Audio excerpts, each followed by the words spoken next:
Hello friends, welcome, नमस्कार। मुझे उम्मीद है कि आप लोग बहुत खुश हैं और बहुत अच्छे से अपनी प्रिपरेशन कर रहे हैं। So with this session we are going to start with new session and new topic. The new topic is external sector. So we are starting with the external sector. External sector, right? Why we need to study the external sector? From the examination perspective, you will find one question every year. So it is very natural that we will study this topic. Why we need to study otherwise? Because India is an open economy. What is the meaning of open economy? Open economy means that Indian economy has a lot of transactions with the outside world. In the form of import of goods, in the form of export of goods, in the form of movement of capital like FDI, FII. So we are now integrated with the world economy, right? So that is why we need to study the external sector or the foreign sector. If we see historically,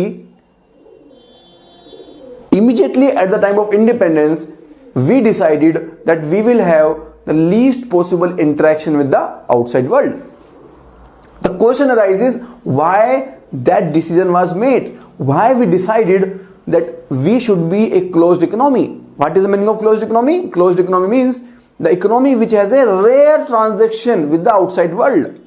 So we decided that we will be a closed economy at the time of independence. The reason was very simple, that before the independence, we had a very bad experience because of the foreign trade. So you must be knowing that in the history, East India Company started its trading with the India, and soon it converted itself into the colonial power. So Indians got the experience that just because of the foreign trade, this East India Company, it converted India into its own colony. So if it want to be free, then we should have the closed economy. We should have the least interaction with the outside world. This was the thought at the time of independence. Slowly we liberalized our economy. In 1991, the world realities changed. We realized that we cannot be independent of the world. We have to be integrated with the world. So in 1991, liberalization, privatization and globalization reforms started. And at that point of time, the economy got opened. So the importance of external sector enhanced from that time onwards, right? So now we are going to start with the concepts of the external sector. What will be the coverage of this session? In this session, we will be covering the basics of the external sector. Balance of payment, this is very crucial. This is very important from the examination point of view also. In this balance of payment, we will discuss about the current account. We will discuss the concept of trade balance, invisibles,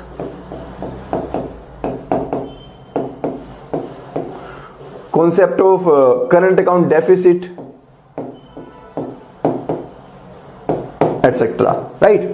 Then capital account, then errors and omission, and then reserves. Reserves means basically foreign exchange reserves.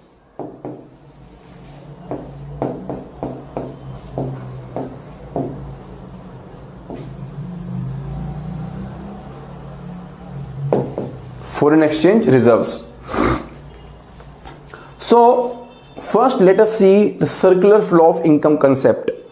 I hope that you must have gone through my national income chapter. In the national income chapter, I discussed the concept of circular flow of income.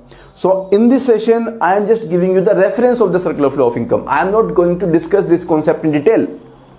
This circular flow of income, this concept we can see at the different levels.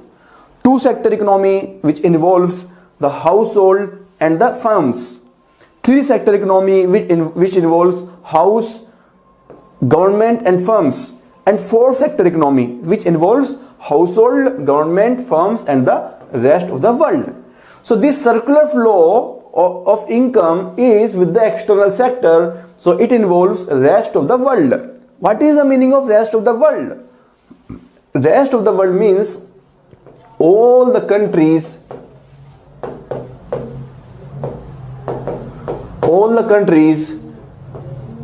except domestic country, right? So if we talk in the context of India, all the countries of the world except India, they become part of the rest of the world. So we can say all the foreign countries, they are part of the rest of the world, right?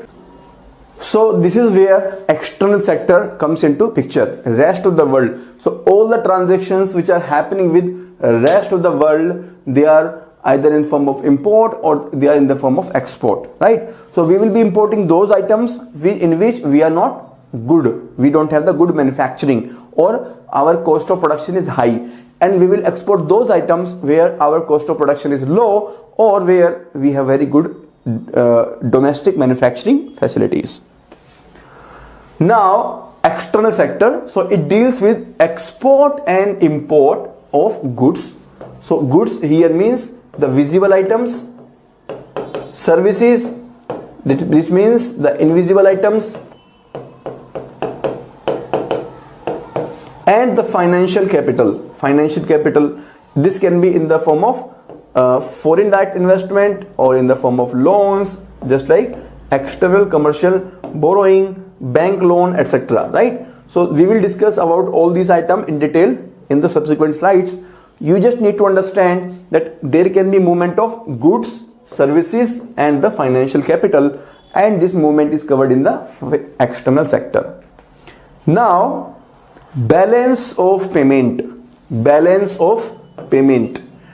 is the balance of payment? Basically all the transactions which are happening between India and rest of the world, they need to be recorded.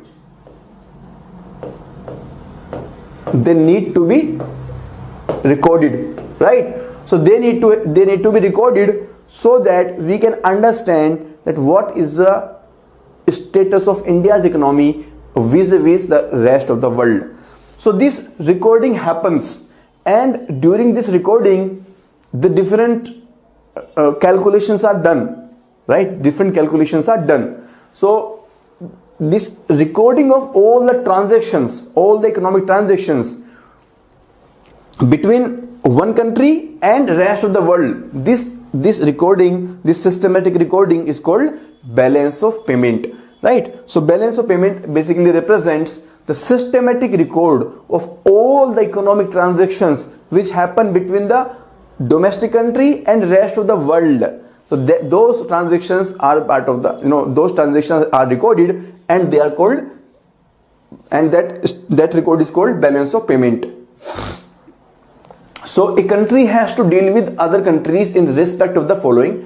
Either it can be in the form of visible items. Visible item means physical goods which are exported and imported, or it can be in the form of invisible items which can be in the form of services. For example, transport services, medical services, or it can be in the form of capital transfers which are concerned with the capital receipts and capital payment, right? So visible item, invisible item and the capital transfers, these three type of transactions are covered in the balance of payment.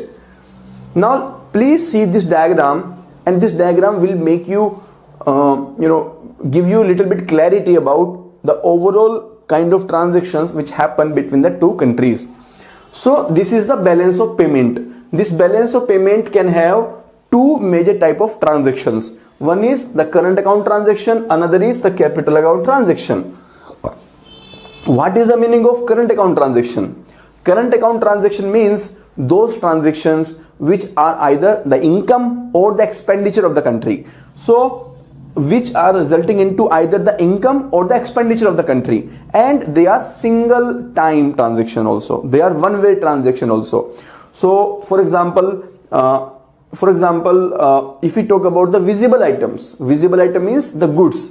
So they can be export and import of crude material, export or import of cars, export or import of mobile, export or import of computer, export or import of gold, right? So when we are importing the goods, it is our expenditure because we have to pay the money from our pocket, And when we are exporting the goods, it is our income, because we will receive the money from the foreign country. So it is resulting either into receipt or into expenditure. That is why this becomes part of the current account. And this is one-way transaction. This is one-way transaction. In the future, once the export is done, we receive the payment. There is no future implication. There is no future obligation. Similarly, in case of import, once we receive the goods, we pay the amount.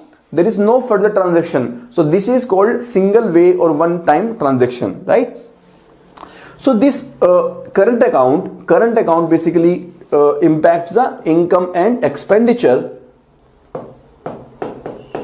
And this current account, it has two different categories. One is the visible. Visible means the goods which can be seen from eyes, which are tangible, right? So crude oil, car, mobile, computer, their import and export, that is covered in the visible category, right? And the comparison between the export and import of these goods is called balance of trade. Balance of trade. So balance of trade is basically comparison between the amount of export and the amount of import of the visible goods, right? If the export is less than import, then this is called trade deficit. So trade deficit means when the visible import is more than the visible export. Similarly, vice versa. That is, if the export is more than import, then this is called trade surplus. This is called trade surplus. So balance of trade represents net difference between the import and export of the visible items. Another major category is the invisibles. Invisible means which cannot be seen from the eyes, right? Which cannot be seen from the eyes. The first category is the services, non-factor income, right? Non-factor income. So this income is not from the factor of production, but this is because of the supply of some services. For example, financial services, software services. We sell the financial services, we sell the software services. That is export of services. Or we can import these kind of services or other kind of services, right? So this is services. Then we have incomes. This is also called as the factor income. Factor income. So friends, for your information, let me tell you, I am giving you a broad overview through this diagram. However, we will discuss all of these things in the independent separate slides in detail, so that you can be conceptually very strong. So don't worry, I will discuss each and everything in detail again also. But you please focus, you please understand here, try to understand each and every aspect in detail, right? So income means factor income.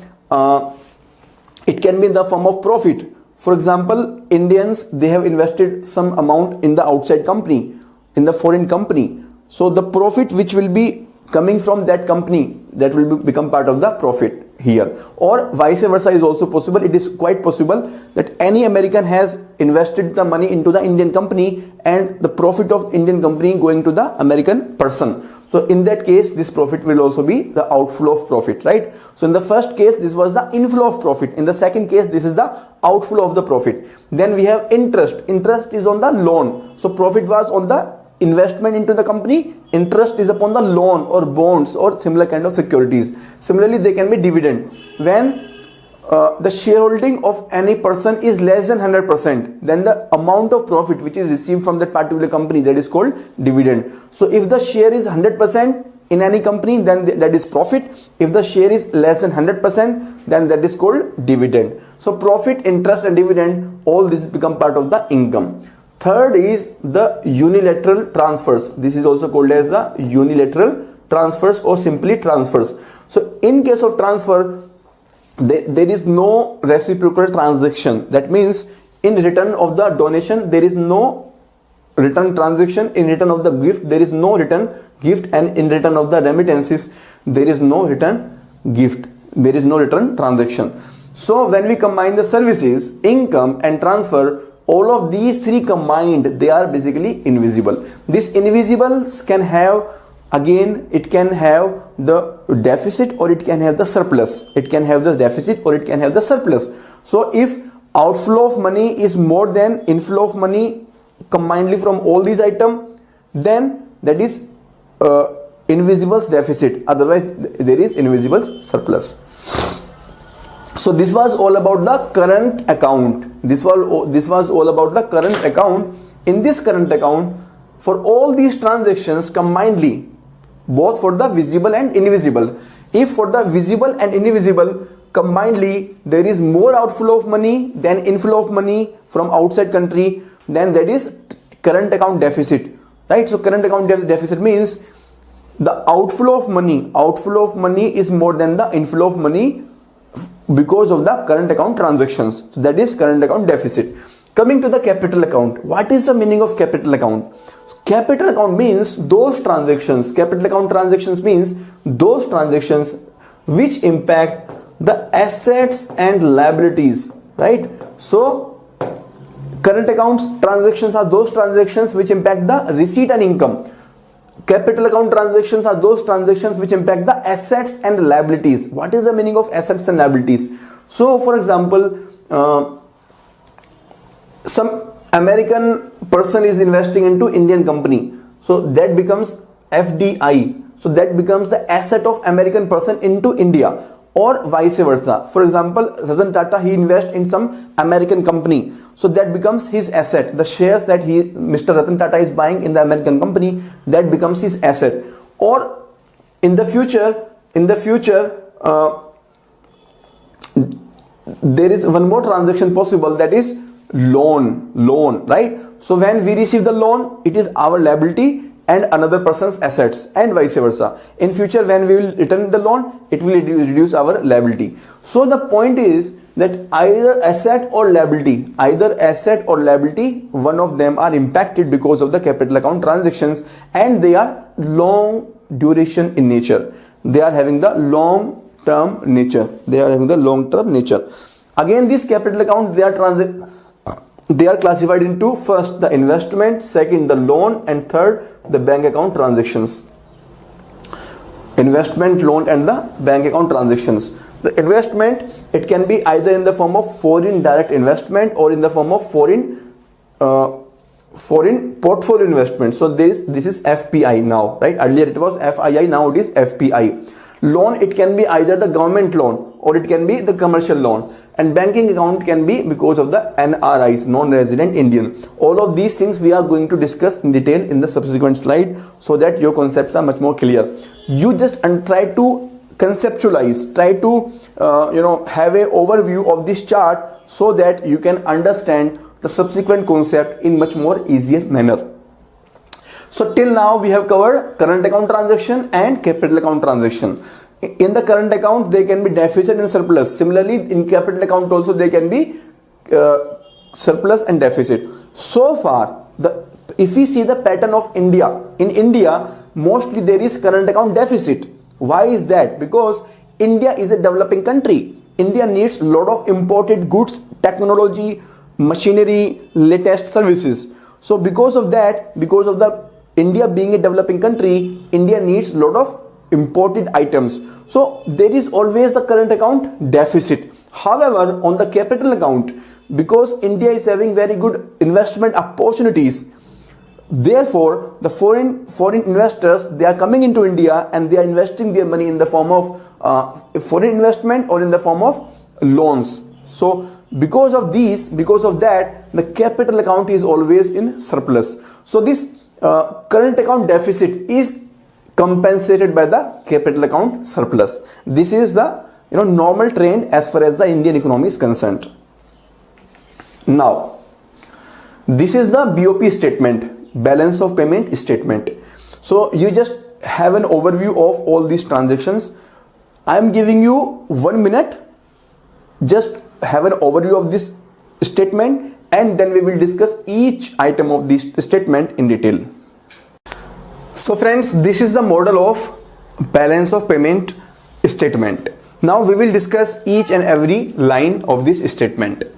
First line, it represents exports, export of goods, right? So this is talking about export of goods, not the export of services, right? So it does not talk about the export of services. Then second line is import. Import, again, this is import of goods, not the import of services. So please be careful. Only and only goods. And this item number 3 is the difference between item number 1 and 2. So difference between item number 1 and 2, this is trade balance. Now this trade balance, this can be of two types. Either it can be trade surplus or it can be trade deficit. So in case the export is more than import, then this is trade surplus. Second, in case export is less than import, then this is trade deficit, right? This trade deficit or trade surplus, this represents trade balance.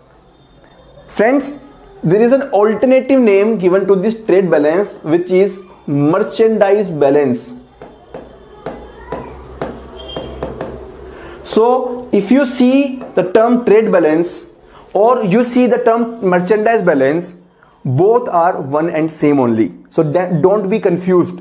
Don't be confused, because both the term represent the same thing. That is the difference between the export of goods and the import of goods. Right? If we talk about India, in India, this export of goods is always less than the import of goods. And what is the reason for that? The reason is that we are import dependent nation.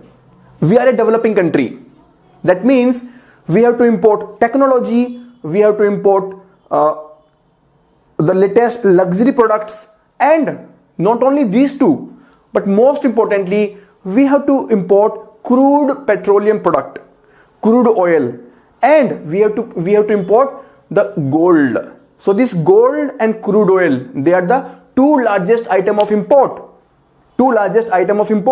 And we are importing a lot of machinery, etc., because we want to develop huge manufacturing base. So we need high amount of machinery and the capital items, right? That is why import is always more than the export. The share of export in the world trade is very, very meager. This is just 1.64%.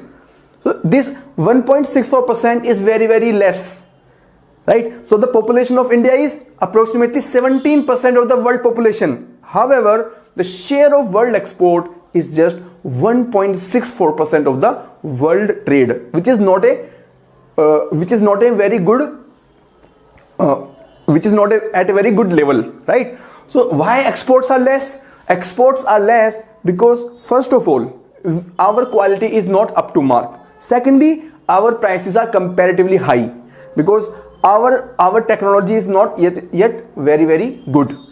And there are many other reasons. For example, the total documentation time that is taken in the India is very, very less. In recent time, the government has come up with different schemes. For example, Nirvik scheme. In the Nirvik scheme, the government is trying to promote the exports. So government is taking many steps to increase the export. We will discuss more about this in the subsequent slide. So I hope the point number 1, 2 and 3 are now clear to you. Coming to the point number 4. So point number 4 represents invisible, right? Invisible. And is this invisible? This is having 3 different items. The first item is non-factor income, or this is also called as the services trade or trade in services. That means we are exporting the services. For example, financial services, software services, etc. And we are also importing the services, right? We are also importing the services. So the net of export and import of services, that amount is given over here in the form of non-factor income. So this is also called as services trade, right? So the trade of goods becomes trade balance and the trade of service becomes non-factor income balance. Now the next item, income. So this income represents factor income. So when we hear the term factor, What is the meaning of factor? So factor here means the factor of production. Factor of production. So what are the different factors of production? Factors of production we have already discussed in the initial lectures. So factors of production include labor, entrepreneur, capital, machinery and land. So whatever income is earned by these factors, which that comes over here. So here we include profit on entrepreneurship, interest on capital, dividend on the ownership, right? So profit, interest and dividend, these are the three different transactions which are covered in the factor income. The third item is private transfers. Private transfers, or this is also called as unilateral transfer. Unilateral transfer.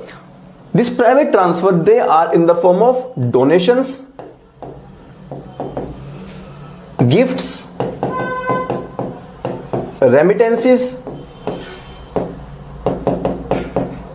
right? So donations, for example, India gives donation to small countries like Bhutan, Sri Lanka, right? Gift. So India might give some gift to a small country. Remittances. So remittances are sent by the people working outside India. So for example, if some person is working in Saudi Arabia, the person will be sending some income into India to his or her hometown, right? So that kind of income is called remittances. Friends, all these items, whether this is non-factor income, factor income or private transfer, we will be writing both the debit item and the credit item. That means we will be looking into the amount which is going from India to outside India and the amount which is coming from outside India to inside India, right? So both kind of transactions will be considered, and the net of both will be written over here. So these figures will be net. So the word net here means net of inflow and outflow. Net of inflow and outflow. If outflow of money is more than inflow, then this is deficit. If the inflow is more than outflow, then this is surplus. So till now we have covered point number 1, 2, 3 and 4. In the 4 there are 3 points A, B and C, right? So point number 1, 2, 3, they are combinedly called as visibles, and point number 4, this is called invisible. If we total the visible and the invisible, we get current account balance. Now again, this current account balance, this can be again either it can be surplus or it can be deficit. If we talk in terms of India, in India this current account is mostly in deficit because our imports are more than export as far as the merchandise trade is concerned. So our import of goods is very high because of the crude oil and the gold. Our export is very less. However, we are able to compensate this merchandise deficit from the services surplus. So we are a very good service exporter. India is one of the leading service exporter, and because of that, whatever deficit we are having in the merchandise trade, we can compensate that through the services surplus. So this was all about the current account. So overall in India, mostly there is current account deficit. In the recent economic survey, this has been mentioned that between 2009 to 2014, the current account deficit was very, very high. This was hovering between 3% to 5%. That means very, very high. However, after 2014 till 2019, that is in the last 5 years, this deficit has been quite under control. So it has been hovering between 2% to 1%. So this is a very good aspect. What is the reason why this current account deficit has been declining? The reason is very simple. 2016 onwards, for the next 2 years, the oil prices came down sharply. the crude oil prices came down sharply. Because of the sharp decrease in the crude oil prices, we were able to reduce our current account deficit, right? So this statement I have discussed, but I will also show you everything that I have discussed in the language form in the subsequent slide. Now coming to the item number 6. Item number 6 is external assistance.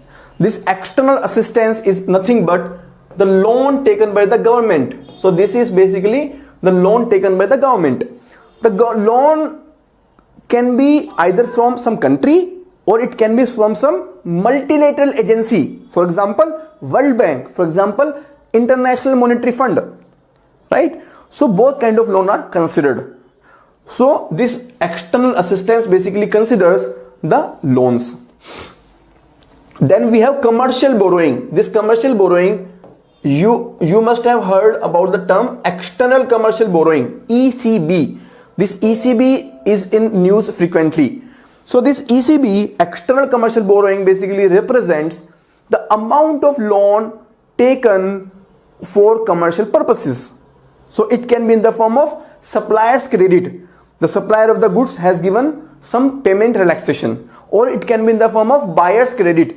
The buyer of the goods has invested some amount, or it can be in the form of bank credit. The bank has given some amount of credit to the businessman. And there are many other forms, but the minimum duration of this loan should be at least 3 years. So minimum loan amount should be 3 years, and this loan is to be given by the non-resident person only. So we will take any loan into the category of external commercial borrowing only and only when this is given by the non-resident person, right? So external commercial borrowing, this is the item number 7. Then we have short-term debt. Short-term debt. So this short-term debt is basically any debt which is having the maturity or repayment time of less than 1 year. So for example, the government takes the loan for 10 years, right? So government has taken the loan for 10 years. For the initial 9 years, this loan will be classified into item number 6, that is the external assistance. And in the 10th year, that is in the last year, when the repayment time is less than 12 months, when the repayment time is less than 1 year, in that year, that loan will be classified into item number 6. So this, item number 8. This item number 8 represents that this amount is repayable by the government within this year only. So this shows the current year liability. This shows that this amount has to be paid immediately. So government will arrange this amount immediately, right? So this short-term debt, or which is having the maturity of less than 1 year. Friends, all these figures are on an actual basis. You have to understand. So you must have heard about the budget. In the budget, we have current account and capital account also. But that current account and capital account is for the projected time, for the coming 1 year. So those are the budgeted figures. But in this balance of payment, we are talking about actual figure. Why actual figure? Because this balance of payment represents systematic record of all the economic transactions which happen between a country and the rest of the world during a particular year. So this systematic record of all the transactions which are happening, that means which are actually happening in reality, in actual. So all these figures we are taking on an actual basis. This is very, very important, so that you can differentiate that in the budget, the capital and current account item are the budgeted one, and in the external sector, in the balance of payment, they are the actual figure which have already happened in the last 1 year. Now coming to the next item, that is banking capital. So some of the amount is coming through the bank also. There are a lot of non-resident Indians who are depositing the money into India. So this is called non-resident deposit. They are opening different type of account.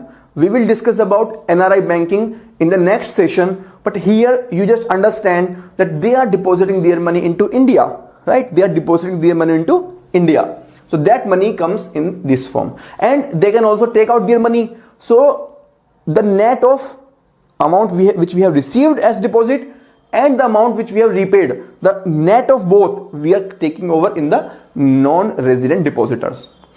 Now item number 10, foreign investment, right? So this is foreign investment. This foreign investment can be either in the form of foreign direct investment or in the form of foreign portfolio investment. So it can be either FDI or it can be FPI. FDI, foreign direct investment, this is for the long term. The purpose of the investor is to run the business and earn the profit in the long term. They will be doing the technology transfer, management practices transfer, experience transfer. So the purpose in the foreign direct investment is not to earn the money in the short term, but to run the business in the long term and earn the profit in the long term. So this FDI is always preferred than the FPI. This FPI, foreign portfolio investment, this represents the amount which has been invested into the stock market. Into the stock market. In case of listed company, if the shares of a company are held to the extent of less than 10%, if the investment is less than 10% in a listed company, then only this is part of the foreign portfolio investment. So the main point you have to understand about the foreign portfolio investment is that this money is invested for a very short period of time. The purpose is to earn the quick money. So they will fly by night and they will come by night. That is why this is also called as the hot money.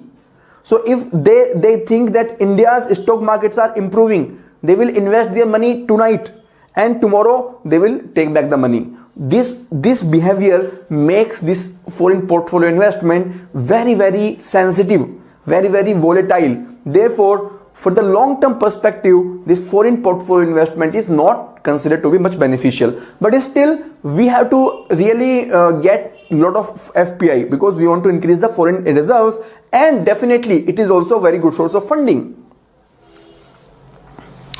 Next item is other flows. Other flows are those items which are not able to cover over here. So there are many items because of the time lag in the recording. So as I told that this balance of payment is written on an actual basis, but it is quite possible that the date on which this account is being prepared, on that date we do not know the old transactions, but to match the entire statement, to match the debit and credit side,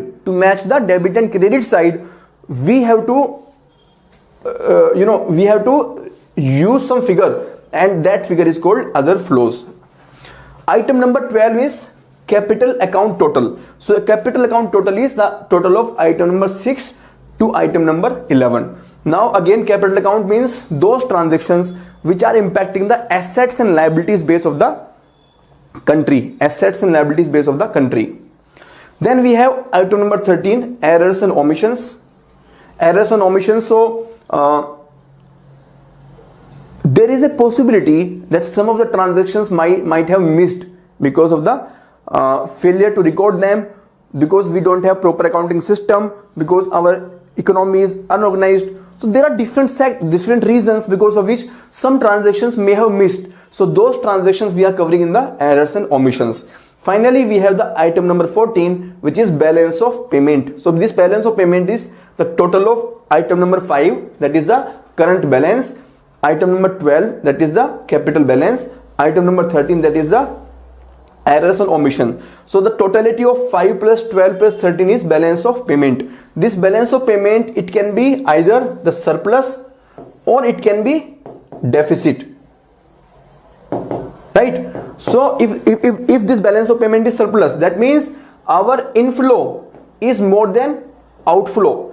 That means we have received foreign exchange into India. That means our reserves will increase, right? So can you see, if there is balance of payment surplus, it will lead to increase in the reserve. And in case this BOP is in deficit, that means the outflow is more than inflow. That means our foreign exchange reserve will decrease, right? So BOP deficit has the impact of reduction in the foreign exchange reserve decrease.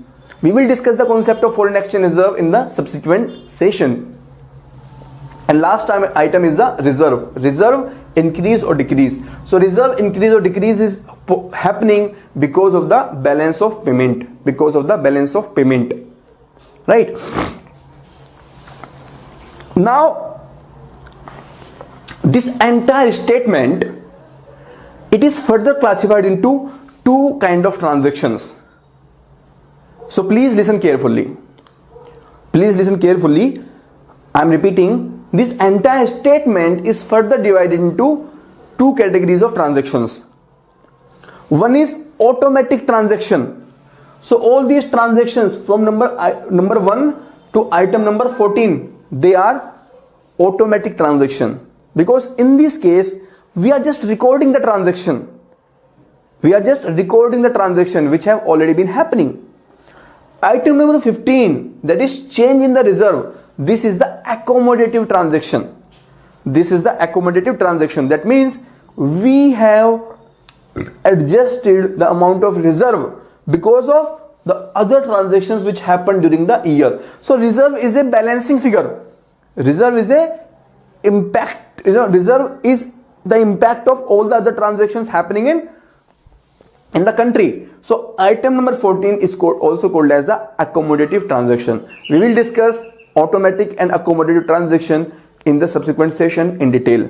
I hope this balance of payment is very much clear to you. From this discussion of 20 minutes, you will be able to solve at least 15 to 20 questions which have appeared in the last 20 years, right? So if you feel that you are confident, then you should start practicing the previous year question. I will also discuss the previous year question in the next session, right? So friends, the discussion that we did so far, from that discussion we can conclude that the components of BOP statement, they include number 1, the current account transactions, number 2, capital account transactions, number 3, reserve account, that is the foreign exchange reserve, then errors and omissions. So these are the 4 major categories of the component as far as BOP statement is concerned. Now we will discuss each one of them in detail. Before that, let us see this statement from the economic survey 2019-20. So the latest economic survey that was released in the month of January 2020. So from that survey we can see the first item is current account. Inside the current account we have export, we have import, and the net difference of export and import comes out to be trade balance, right? Then we have invisibles. Inside the invisibles we have services, we have income, we have transfer, and the goods and services balance. Then we have current account balance. Then inside the capital account we have external assistance, we have external commercial borrowings, we have short-term credit, banking capital, and non-resident deposit, foreign investment, FDI, portfolio, other flows, errors and omission, overall balance, finally reserve change, increase or decrease. So in this you can see that in the latest economic survey this format has been there, and this is what we have been studying so far. So this format is basically coming from the economic survey 2019-20, and this is the format that we are discussing right now. So if we want to define balance of payment, so the definition has been given by Kindleberger. So this person has said the balance of payment of a country is a systematic record. So this is a record of all. So all here means both the private sector transactions and the government sector transactions. Record of all economic transactions between the residents of the reporting country. So in our case it can be India. So between India and residents of foreign countries during, so this account is belonging to a particular period of time. during a given period of time. So normally this is annual and also quarterly, right? So we are calculating this on an annual basis as well as on a quarterly basis. It is a double entry system of record. Double entry system, that means there will be entry both on the debit side and the credit side. All economic transactions between the residents of the country and rest of the world carried out in a specific period of time. When we say a country's balance of payment, we are referring to the transactions of its citizens and the government, right? So this point means that we are referring to all the economic transactions, whether these transactions are done by the private sector or by the government sector. So the transactions done both by the private sector and the government sector, we are including both kind of transactions. Next,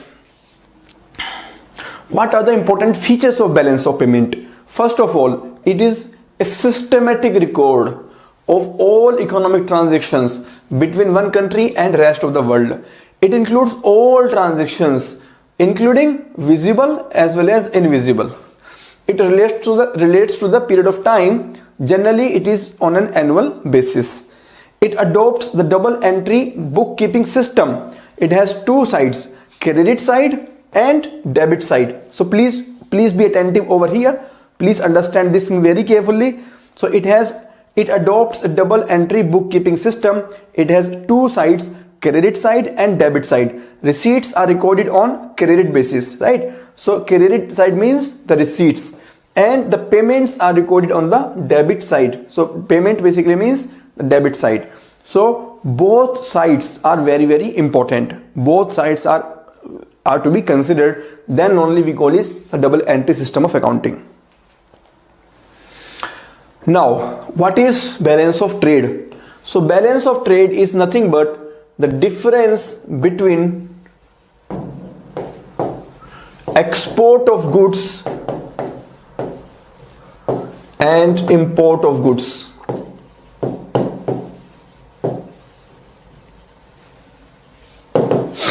So the difference between export of goods and import of goods, this difference is called balance of trade. So the difference between country's imports and its export, balance of trade is the largest component of a country's balance of payment, right?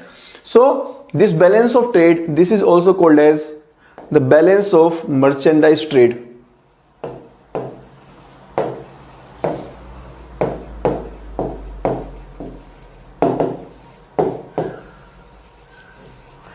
When exports are greater than imports, so when exports are greater than imports, then balance of trade or BOT is favorable, right? Favorable means this is also called as surplus. And if imports are greater than export, if imports are greater than exports, then this is unfavorable, or we also call it deficit.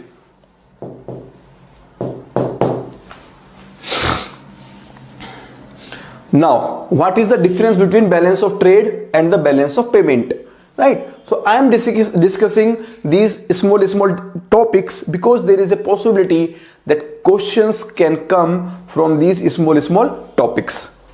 So the balance of payment takes into account all the transactions. All means whether current account or capital account. In the current, whether visible or invisible. So all the transactions are taken care of. All the transactions are taken care of.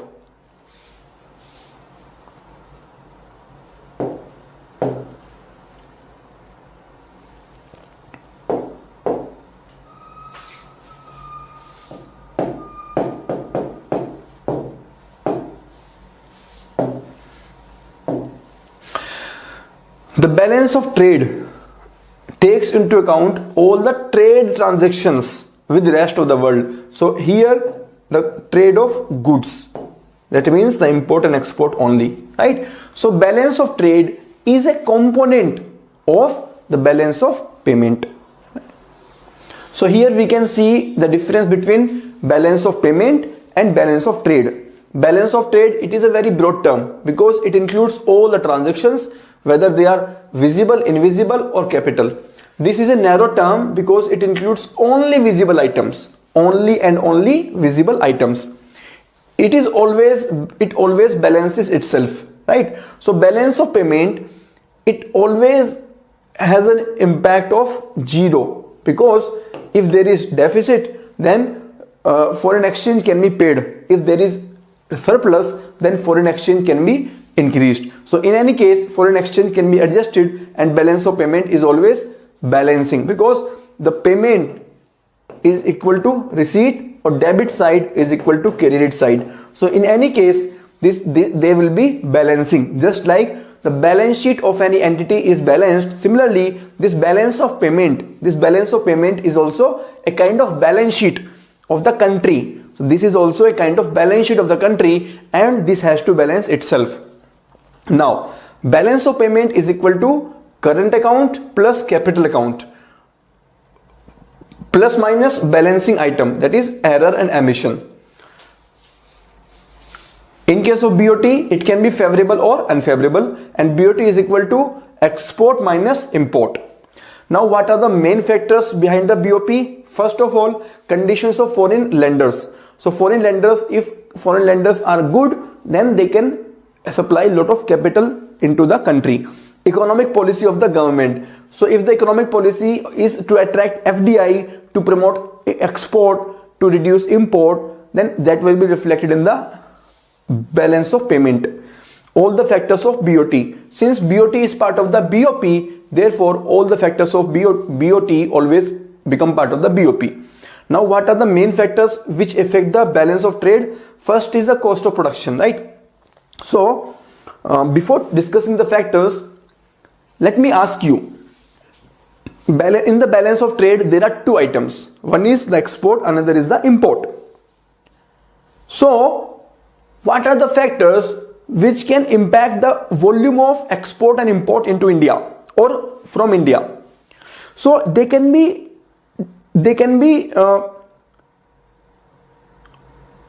impacted by prices of goods. If the prices of goods are available, which are the goods which are available outside India, the prices of those goods are very less, then we will import. If it is a reverse case, that is the price in India is very less as compared to the world, so in that case we can export, right? So that price will be dependent upon cost of production. So cost of production is dependent upon labor cost, interest cost and other production costs.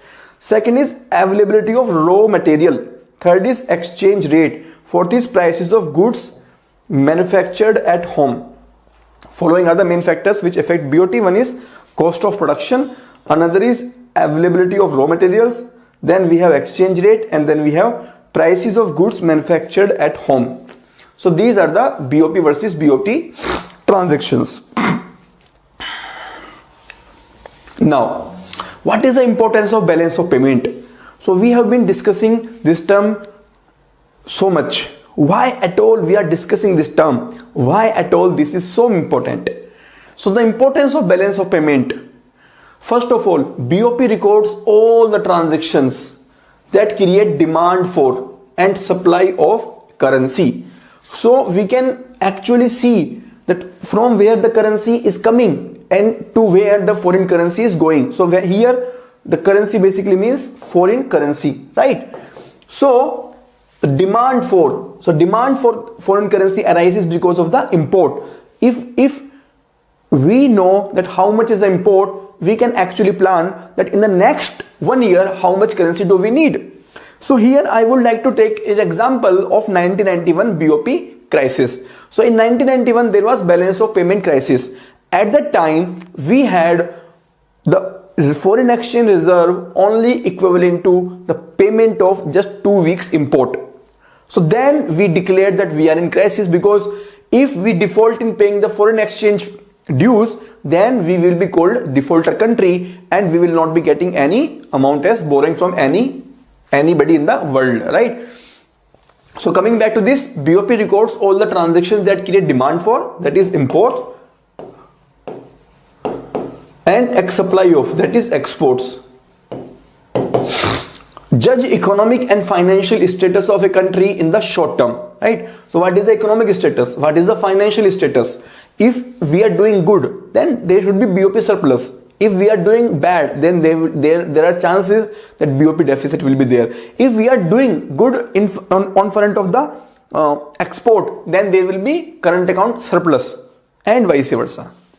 The BOP may confirm trend in economies, international trade, right? So whether international trade is increasing, whether international trade is decreasing, what is the share of India in the total exports of the world, what is the share of India in the total imports of the world. So that trend can be seen. And exchange rate of the currency, why our exchange rate is increasing? Is it because of the high demand, or is it because of the less supply? Why the cost of imported goods is increasing or decreasing?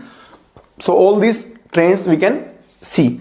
This may indicate policy shift of the monetary authority of the country. So depending upon the BOP deficit, depending upon the condition of export, the RBI or the monetary authority, it can decide its policy. How is that? We will see in the subsequent slide in this session only. Now, general rule in the BOP accounting. First, if a transaction earns foreign exchange, right? Earns means we receive the foreign currency, then it will be considered to be credit item, and it is recorded as a plus item. If a transaction involves spending means payment. If a transaction involves spending of foreign currency, it is a debit, and it is considered to be a negative item. So very simple. Receipt means credit or plus.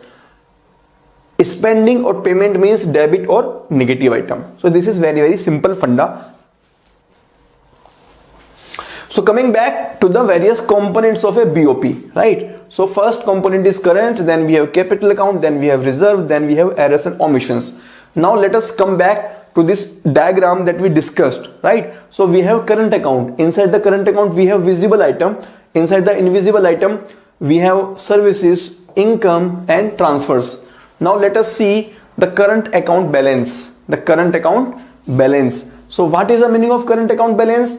The transactions which impact the income and expenditure side, which are short term in nature, which are single way or one way transactions.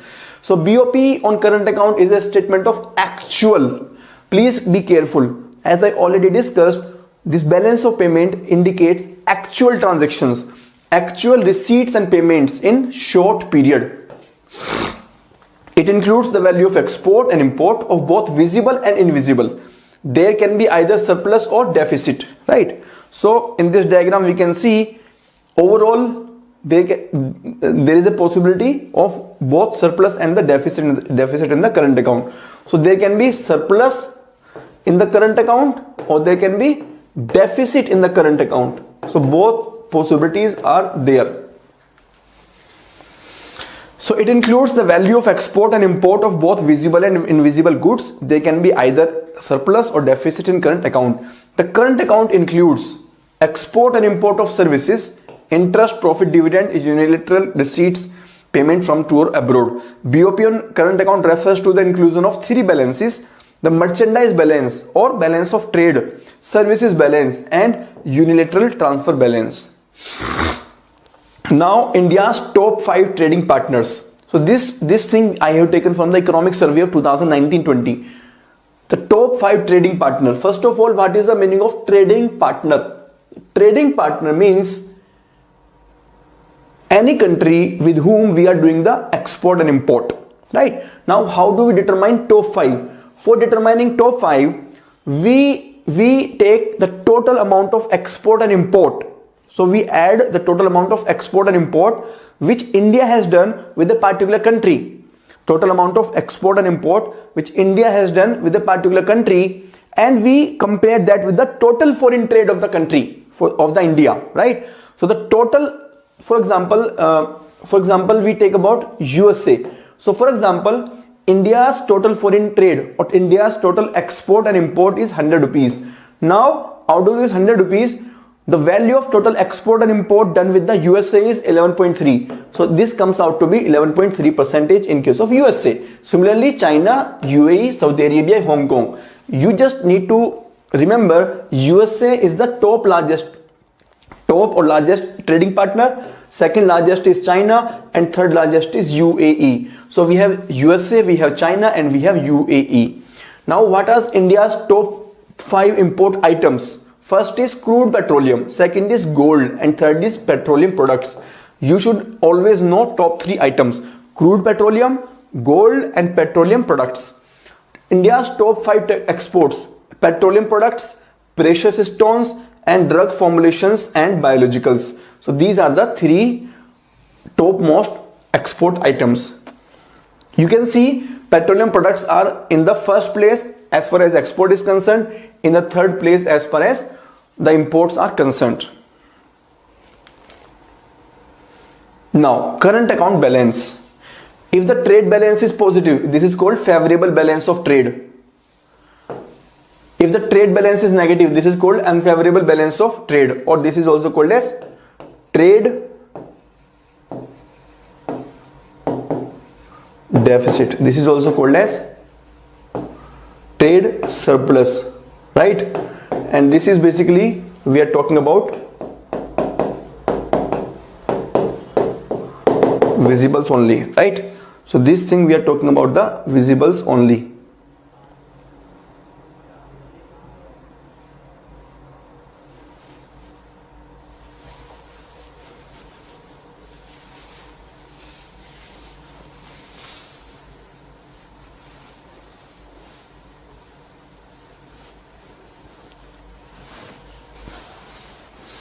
So coming back, these two are basically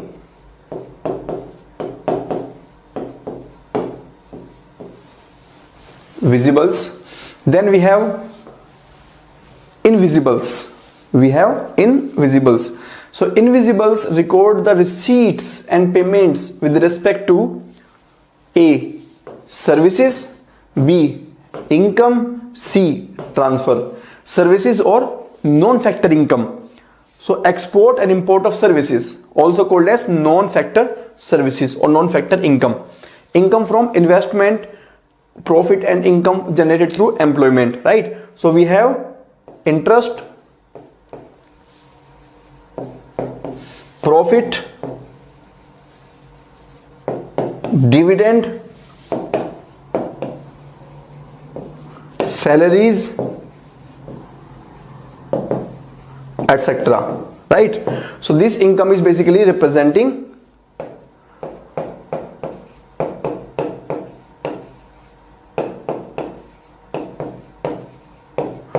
factor income, right?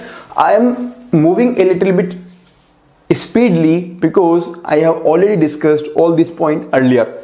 So just consider that this is a kind of revision for you. At the same time, don't skip the session, right? So don't think that you have already covered everything. There are few points which will keep coming in between the discussion itself.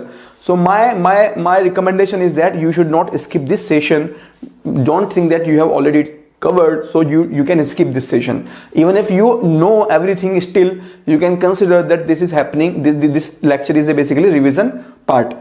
Transfers includes gifts, grants which do not have any liquid pro quo. So there is no reciprocal transaction, there is no quid pro quo. This is called transfers or unilateral transfers. Now let us see the trade deficit as a percentage of GDP. So this orange bar indicates trade deficit as a percentage of GDP. This data has been taken from the latest economic survey of 2019-20, which came on the 31st of January 2020. So if we see the trade deficit, this trade deficit in the year 2011-12, this was approximately 10% of GDP, right? So this kept declining. And the lowest was in 2016-17 to the extent of approximately 5%. So in 2016-17 this was just 5%. But why? Because in 16-17 the crude oil prices were declining. The crude oil prices were very, very low. So this was a very favorable situation. After that there has been increase, and finally in 1920 we are expecting it to be around 7%, between 7% to 8%. Another aspect is net services as a percentage of GDP. So net services as a percentage of GDP, if we see this in 2011-12, this is approximately 4%, and there is almost similar trend, and here in 16-17 there is a decline. So overall net services to GDP ratio is not much changed, but it has been declining over a period of time, which is a cause of concern. So net services as a proportion of GDP reflects the net impact of service exports and import on BOP, right? So net services basically reflects the export of services and minus import of services. So this is net services. India's net services surplus. So there has been surplus. That means the receipts from the services have been more than the payment for the services. It has been steadily declining in relation to GDP, right? So this is a cause of concern. We really need to look into that. What is the problem? What is missing? Then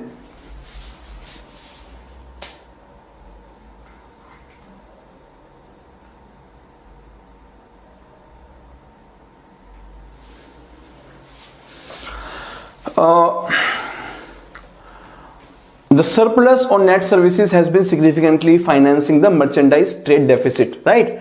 So on the net services there is surplus, in the merchandise trade there is a deficit. So this surplus has been compensating this deficit. Given a steady decline in the net services to GDP ratio, the extent of financing will steadily fall unless merchandise trade deficit improves in relation to GDP.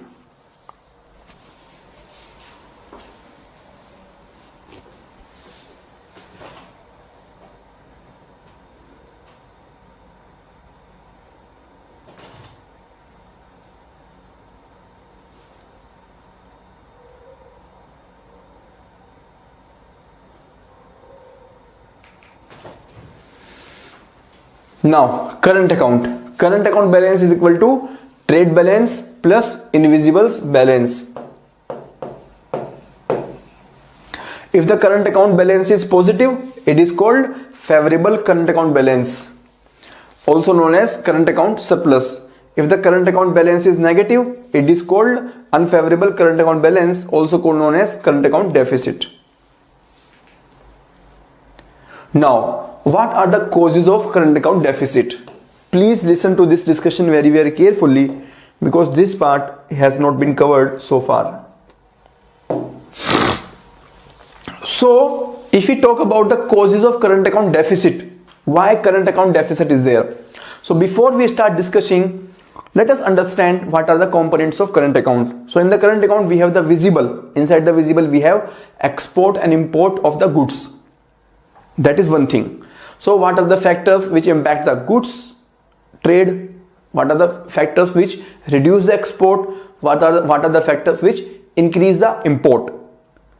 So we have to look upon that, right? So what are the factors which reduce the export? The quality, the poor quality of export, high prices of production. So we have high logistics cost.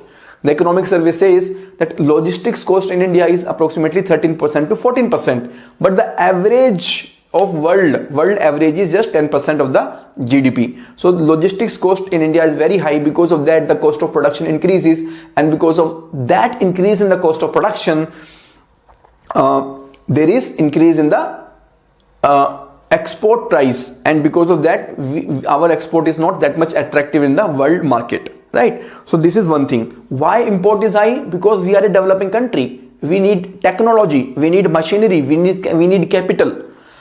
Our consumption is increasing. We are becoming more western oriented. So because of that, there is lot of import also. So import is increasing, export is not that much increasing. This is on the side of visible. Now coming to the invisible. On the invisible side, what are the factors which are impacting the service sector?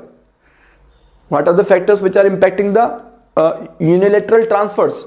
What are the factors which are impacting the factor income? So first of all, what are the factors impacting the services sector? So in India, we have been very good provider of the outsourcing and the software services. But because of the financial crisis which started in 2008 and which finally resulted into the world of protectionism, where every country, especially the big countries like USA and UK, they want to protect their own manufacturing and the services sector. So they have put a lot of restrictions on the import of services from the country like India. So this protectionism is impacting the services. Another problem is that the neighboring developing countries like Bangladesh, we have Malaysia, Indonesia, all these countries are basically becoming the new competitors in providing the low cost services. So India's USP has been that India was providing low cost services for a long time. That because of that only we became the net service provider. But because of the competition which we are facing from the neighboring countries, they are also able to provide the low cost services to the developed countries. There has been adverse impact upon the services, right? So that is about the current account invisibles part. Now whatever factors we have discussed, overall we can divide the factors into two categories. One is the structural factor, another is the cyclical factor. Structural factor means that in India's economy there is a structural problem which will take long time to recover, which will take long time for in the government to take a step for, right?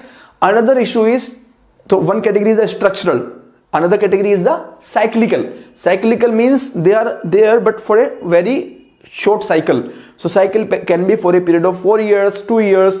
So those are the temporary issues, and those temporary issues can be resolved immediately. So when we divide all the factors into structural and cyclical, it gives an opportunity for the government to look into that which steps can be taken immediately and which step can be postponed, right? So government action plan can be started, the government action plan can be formulated and implemented based upon whether the factor is structural or cyclical. So for the structural factor, the long-term impact, the long-term steps will be taken.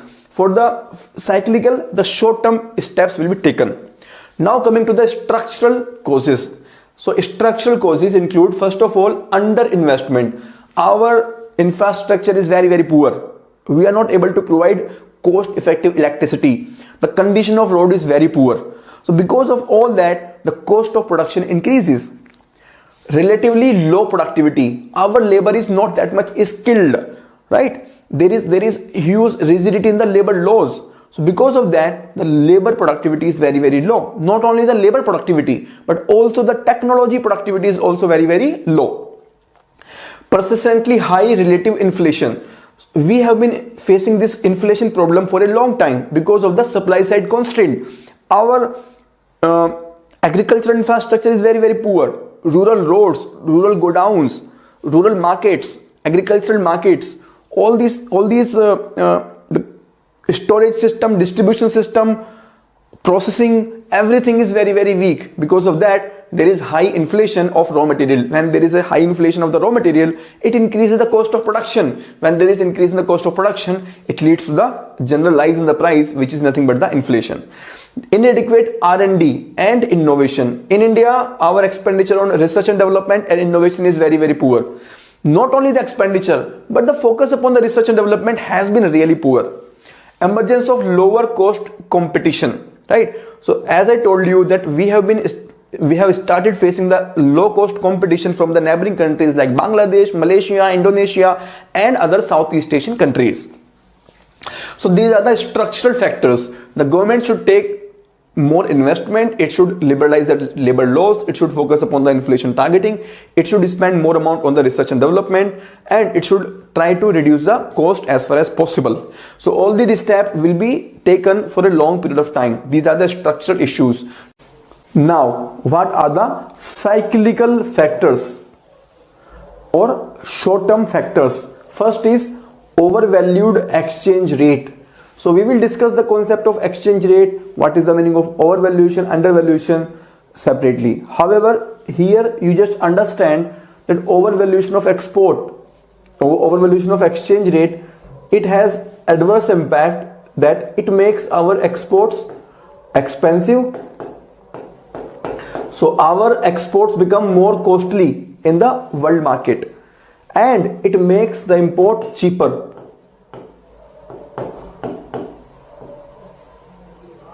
It makes the import cheaper. So it increases the import and decreases the export. Overall, it has a negative impact. Boom in the domestic demand. This is also very important reason. So in India, we are seeing that population is increasing. We have demand or consumption oriented growth. Because of this demand or consumption led growth, there is a lot of consumption happening inside the domestic country only. Therefore, there is no requirement of export itself. So exports are reduced because the entire consumption, the entire production is consumed in the country only. Recession in the key export market. So this is there. So after the 2008 financial crisis, there was huge recession in the countries like USA, European countries, and other developed Western countries. Because of that, the exports get reduced. Slump in the global prices of export. This is also possible.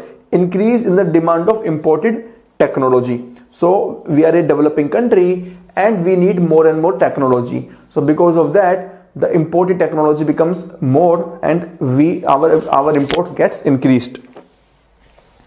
Now, what are the causes of current account surplus? So this is just opposite. First of all, there is surplus of saving and investment. So the savings rate is good, investment is good. Second, significant long run competitive advantage. There is a possibility of long run competitive advantage. For example, if we talk about India, in India we have a advantage in the form of demographic dividend.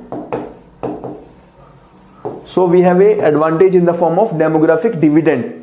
Our working age population is increasing and dependent population is decreasing, right? So this demographic dividend, it can provide us long run competitive advantage as compared to the other countries like Japan, China, and other countries. Long run rise in the global prices of main exports. Structural increase in the net investment income. Trend rise in the factory productivity. Then what are the cyclical factors? Depreciation in the exchange rate. Depreciation in the exchange rate has a positive impact because it makes our export competitive. It makes our exports competitive and it makes our imports costly. So it reduces the import and increases the export. Strong consumer demand in key export markets. Strong consumer demand in key export markets. Cyclical improvement in the terms of trade. So terms of trade basically means that we are having more bargaining power because of certain unique things that we may be having. Fall in the prices of imported energy or component. So this is possible when the crude oil prices are declining. So for example, in India in 2016-17 the crude oil prices declined, and because of that this fall in prices were there. Rise in the net inflow of remittances or profit. This is also possible. So these are the different possible reasons of the current account surplus. Now coming back, we have discussed the current account, right? We have discussed the current account. Now we will discuss the capital account. So capital account records all the international transactions that involve the resident of a country concerned changing either his assets with or his liabilities to. So here the main aspect is that there is an impact over the asset and or liability, right? Transactions in the capital account reflect a change in the stock, either assets or liabilities. This is very, very crucial. So either it will involve the capital like loan or equity, right? Or it will involve the change in the NRI deposit in the banking system, etc. It is a difference between the receipt and payment on account of capital account. It refers to all the financial transactions which happen on the capital account. The capital account involves inflows and outflows relating to investment. So it will cover the transaction like investment, short-term borrowings or lending, medium to long-term borrowing or lending. So all the transactions in the form of borrowing, lending, investment, FII, FDI, ECB, bank credit, all these are covered in the capital account transactions. So now here you can see capital account transactions are a two-way and multiple transactions, right? So two-way means that first there will be receipt of the loan and then it will be repaid, right? So one example is the loan, right? Capital account balance, how do we determine? First item is the external assistance. This is basically the loan taken by the government, right, from the bilateral and multilateral agencies. Bilateral means from some other country, multilateral means from some other group of countries like SAARC, it may be World Bank, it can be IMF, it can be any other organization. So first item is the external assistance or the government loan. Then external commercial borrowing. So this is the commercial borrowing. This is taken for the business purposes. It can be in the form of bank credit, suppliers credit, buyers credit, etc. Non-resident deposit. So the non-resident Indians, when they are depositing the money into the bank accounts of India, so that is called non-resident deposit. Foreign investment, it can be in the form of FDI, direct investment, or it can be in the form of FPI, foreign portfolio investment, and other flows. So external assistance means transactions of official government, bilateral and multilateral loans. External commercial borrowing means commercial loans availed from non-resident lenders. Commercial borrowing means loan transaction by the commercial enterprise. Non-resident deposit means deposit received from the non-resident Indians. Foreign investment, it can be either in the form of foreign investment, FDI or FPI. Now other flows. Other flows include, what are the other flows in the capital account? Delayed export receipts, leads and lag in the receipt of export, funds held abroad, and other capital transactions not included elsewhere, right? So if the exports receipt are delayed, so that becomes basically the asset because that amount is due to us but we have not received it. So last year it might have come in the current account, but because this was pending, therefore this becomes part of the capital account. If the capital account balance is positive, then we call it favorable capital account balance. If the capital account balance is negative, then it is called unfavorable capital account balance. So this is again the statement of balance of payment which I have taken from the economic survey. I am again showing you so that you can see that whatever we have covered is from this statement only. So we have covered export, import, trade balance. In the invisible we have covered services, income transfer. In the capital account we have covered ECB, external assistance, short-term credit, banking capital, NRI deposit, FDI, FII, FPI, right, and other flows. So we have covered till now. Now we will see the difference between the capital account and the current account. So to make this difference more clear, let me show you in a brief the difference between the current account and the capital account. So current account is the representation of the trade balance. Trade balance. So this is concerned more about trade, right? Capital account is the representation of capital investment and expenditure. So this is more concerned about the investment part. This is more concerned about the trade part. This is more concerned about the investment part. So this is more concerned about the import and export. This is more concerned about the investment of capital. Second, how do we measure the fund inflows and outflow of international trade? So it measures that how much is the international trade. It measures how much is the capital being invested in the international, so that the international trade can increase. When there will be more capital invested into the different countries, then definitely the trade will increase.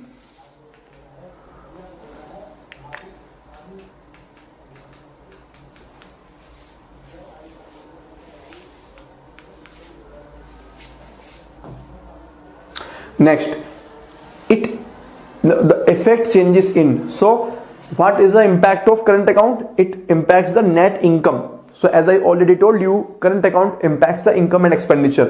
What is the impact of capital account? It impacts the financial account, or it impacts the balance sheet. Deals with. So it deals with trade receipts and it deals with the capital receipts. Balance of payment. What is the impact? Current account is one component of the balance of payment, and this is also another component of the balance of payment, right? So in this case there is a similarity. Now we have discussed current account, we have discussed capital account. Now let us see the fourth portion, that is error and omission. This is reserve account, we will be discussing separately.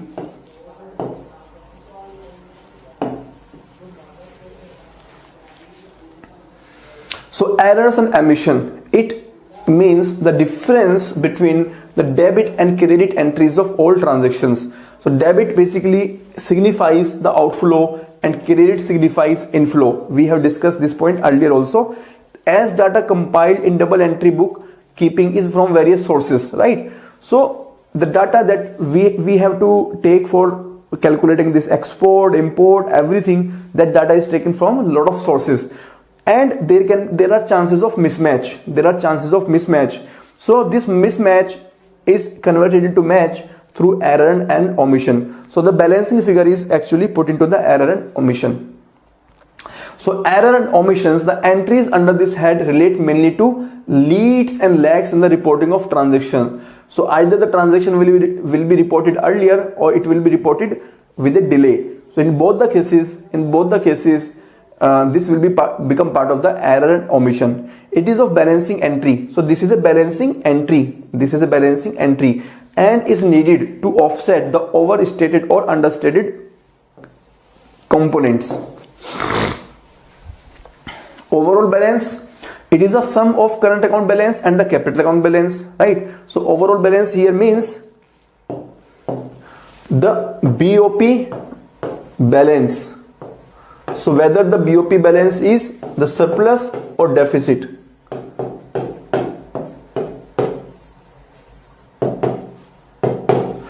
So it is the sum of current account balance and capital account balance. Balance of payment is equal to current account balance plus capital account balance plus errors and omission. If the balance of payment is surplus, it is added to the foreign exchange reserve, right? So surplus balance of payment means the receipt of foreign exchange is more than the payment of foreign exchange. So definitely the foreign exchange that we have in the country, the stock of foreign exchange will increase. If the balance of payment is in deficit, that means there will be deduction in the foreign exchange reserve. So in this case, the payment of foreign exchange is more than the receipt of foreign exchange. So definitely this will result into the reduction of the capital, reduction of the foreign exchange reserve. Disequilibrium in the balance of payment. So disequilibrium means it can be either in the form of surplus or deficit. A surplus in the BOP occurs when total receipts exceed the total payment. So BOP in here, credit is more than debit. So this is BOP surplus. So friends, I am repeating the same thing from different perspectives so that in examination you find any type of question and you can solve that. A deficit in the BOP occurs when total payment exceeds the total receipt. So here this is basically BOP deficit. Now the difference between the BOP deficit and the BOP surplus. BOP deficit, the country imports more goods and services and capital than its export. So import is more than export. This is what is reflected by the BOP deficit. It must borrow from other countries to pay for its import. Definitely, if the import is more than export, definitely either the foreign exchange reserve stock will decrease or it will have to borrow from the foreign country. In the short term, this fuels economic growth, right? Because there is import, and this import leads to the consumption, and also at times it also increases the technology. So this can lead to the economic growth in the short term, but in the long term it will have to go into debt to pay for the consumption. So in the long term we may have to take the loan to repay this amount. BOP surplus, that means the country's exports are more than its imports. Country provides enough capital to pay for all domestic production. A surplus boosts economic growth in the short term. In the long term it becomes too dependent on the export driven growth. So this happened in case of China. So China was largely dependent upon the exports for its growth, and because of the over dependence upon the export, when there was a financial crisis in the world, China was the first country to get impacted. Now, India's balance of payment. So as I already told you that the country like India, which is a developing country, the BOP deficit is bound to be there. So in a country like India, which is on the path of development, generally experiences the deficit balance of payment situation. This is because, so why is this happening? Because such a country requires imported machines, technology and capital equipments in order to successfully launch and carry out the programs of industrialization. Now, what are the reasons for the deficit balance in India? What have been the reasons for deficit balance in India? So normally in India there is a balance of payment in the deficit format. Why? Because first, so here I would like to tell you that in 1990 and 1991 there was a huge balance of payment crisis. India was not having the sufficient fund to pay for the 2 weeks import, right? So at that time there was a huge BOP crisis. Now what was the reason for the BOP crisis? First of all, the government liberalized imports in 1985, right? So as I told you in the starting of the session itself, that India used to be a closed economy till 1991, right? But in 1985, the imports were liberalized to some extent. Because of that, the imports increased a lot and we did not have the sufficient amount to pay for the import. That is why this balance of payment crisis happened. Second, there was Gulf War. Because of the Gulf War in 1991, the crude oil prices increased.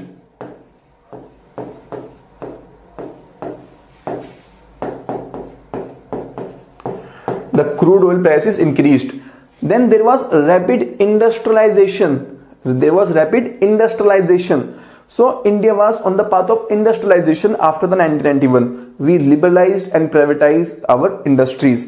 Because of that, there was huge import of capital goods and the technology. The invisibles were slow in growth because our country was not having the skilled manpower. Then there was devaluation and depreciation of rupee against the importing countries. Finally, in 1991, the crisis happened and even the exports have been less. So all these are the reasons for the historical deficit balance in India. So here you can see this figure which I have taken from the economic survey, India's share in the world exports. So in 2011, almost 10 years ago, this India's share in the export was 1.64% of the world trade.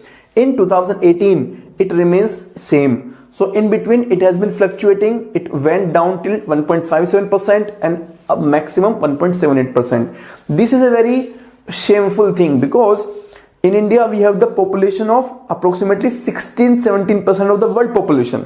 But this export is just less than 2% of the world export. This is a very, very poor situation. Now, top 10 export destinations in 2011-12 and 19-20. Again, this figure I have taken from the latest economic survey. So, the top 10 export destinations, the first destination is USA and the second destination is UAE and the third destination is China. You just need to remember these three names, nothing else. So, this is a very factual diagram. Commodity wise composition of export, so highest export belongs to the petroleum products, second highest belongs to the pearl, precious stone and semi precious stones. So this is true both for the 2011-12 and 2019-20. In both the cases, petroleum products is the highest export and pearl, precious stone and semi precious stone is the second highest item. Now, reasons for poor performance of India's export trade. Why India's exports have been poor? First of all, the high prices. So our prices are high because of the high documentation formalities, high transaction cost, and also because we want to make the high profit on the export. So as I told you, our logistics cost is approximately 13% to 14% of GDP as compared to the average 10% and 9% in the other countries of the world. Poor quality. Many Indian exporters do not give much importance to quality control. So their products are poor quality, and due to poor quality they are rejected. So this rejection of export consignment is a very natural phenomena. Poor negotiation skill. So Indian exporters, they lack negotiation skill, and because of that, because they are poor trained in the marketing, right? So everyone is an engineer. Every engineer wants to become the businessman. They don't have the training in the marketing. They fail to convince and induce the foreign buyer to place the orders. Because of that, we are not able to get much of the export orders. Inadequate promotion. For export marketing, promotion is important. Many Indian exports do not give much importance to promotion. A good number of Indian exporters are not professional in advertising and sales promotion. They do not take part in the trade fairs and the exhibitions. So this trade fair, exhibition, all these things are very, very important if we want to promote our country. Poor follow-up of sales. This is also very much there. We don't believe in providing the post-sale services. Because of that, our country's products are not much in demand. There are other reasons. First, we have the good domestic market also. So our population is increasing. We are a developing country. Therefore, the consumption is there. We are consuming more. Our income is increasing. So our purchasing power is also increasing, and because of that, domestic demand is increasing. Therefore, the exports are not increasing. Then there are a lot of formalities which happen over there. Problem of trading blocks. So the trading blocks, they reduce the trade barriers on member nations, but they impose trade barriers on non-members. And India is not a member of most of the trading blocks. So this actually impacts the India's export. Negative attitude. Some of the overseas buyers have a negative attitude towards Indian goods. They feel that Indian goods are inferior goods. So there is a general tendency that the quality of Indian goods is not poor. Because of that, their attitude is built up. Then India's infrastructure is poor. For the Indian exporter, it is very, very difficult to deliver the orders on time. Our port quality, the turnaround time of the ships, everything is very, very poor. Now, what are the causes of disequilibrium in the BOP? Cyclical fluctuation, shortfall in the exports, economic development. So because of the economic development, we are more in the import mode than in the export mode. Rapid increase in the population. This is also very, very important. Structural changes, natural calamities. So there is a lot of natural calamities happening, and international capital movement. Now, what can be the measures to control the disequilibrium of the BOP? How we can control the BOP deficit? First of all, what are the monetary measures? In the monetary measure, first is the monetary policy. How this monetary policy can impact? So basically, if we want to increase the export, the one way to increase the export is to reduce the prices of goods. How the prices of goods can be reduced? To decrease the prices, we have to basically control the inflation level. The inflation level can be controlled by the RBI. Therefore, this monetary policy, the monetary policy is a concern with money supply. So this can control the money supply and carry it in the economy. The central bank may expand or contract the money supply in the economy through appropriate measures which will affect the prices. And if the prices are decreased, our export become competitive and we can increase the export and BOP can be controlled. BOP deficit can be controlled. Then fiscal policy. Fiscal policy is government policy on income and expenditure. Government incurs development and development expenditure. It gets income through taxation and non-taxation resources. Depending upon the situation, government expenditure can be increased or decreased, right? So in case there is a huge loan the government is taking for more and more expenditure, in that case, the government can reduce the expenditure and control the loan it takes from the outside countries. So even the fiscal policy can impact the BOP deficit. So you can see that this monetary policy and fiscal policy are interlinked with the foreign or external policy. Then exchange rate depreciation. So as I told you, we will discuss more about the exchange rate in detail separately, but here I will be just touching this exchange rate depreciation concept and the impact. So exchange rate depreciation, what is the impact of exchange rate depreciation? Because of this, the value of import or the cost of import, it increases and the export prices gets decreased. So this is the impact, right? So this is a very positive aspect. Because of that, the import decreases and export increases, right? By reducing the value of domestic currency, government can correct the disequilibrium in the BOP in the economy. Exchange rate depreciation reduces the value of home currency in relation to foreign currency. As a result, import becomes costlier and export becomes cheaper. It also leads to inflationary trends in the economy. But this is a very, very poor aspect, that it leads to the inflationary trend. Devaluation. So when the government devalues the currency officially through the active intervention, then the impact remains same. So depreciation happens through the market forces and devaluation happens through the active intervention of the monetary authority. Deflation can also decrease the prices. Deflation means decrease in the prices. So even the deflation can lead to increase in the export.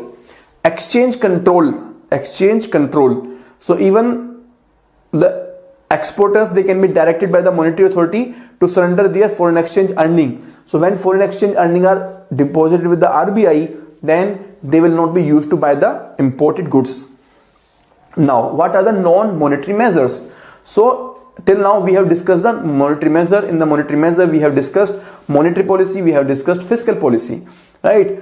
And we have discussed exchange rate depreciation, we have discussed devaluation, we have discussed deflation, and we have discussed exchange control. Now what are the non-monetary measures? In the non-monetary measure, first we should increase the export. How this can be increased?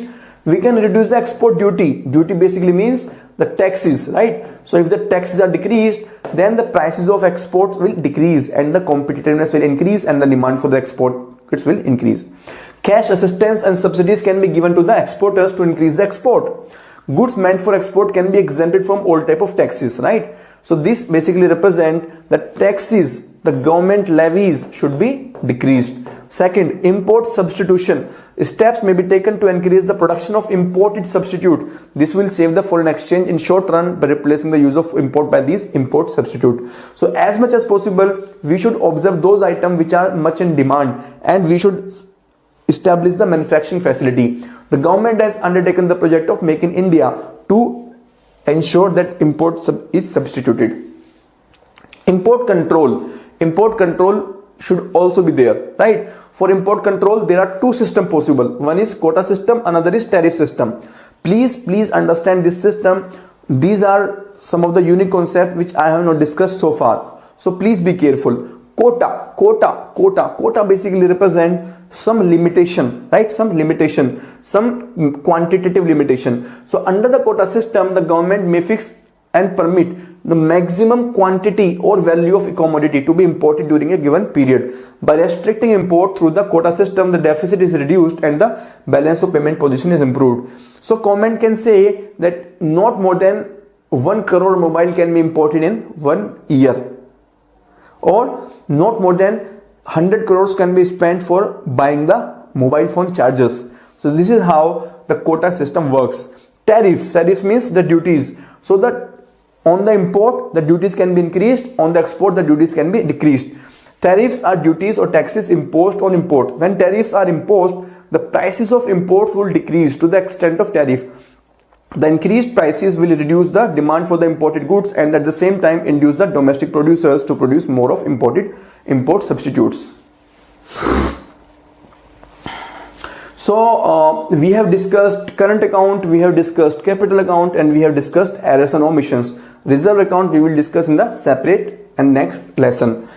With this, I complete this session. I hope that you enjoyed this session. This was little bit long session, but this was very informative also.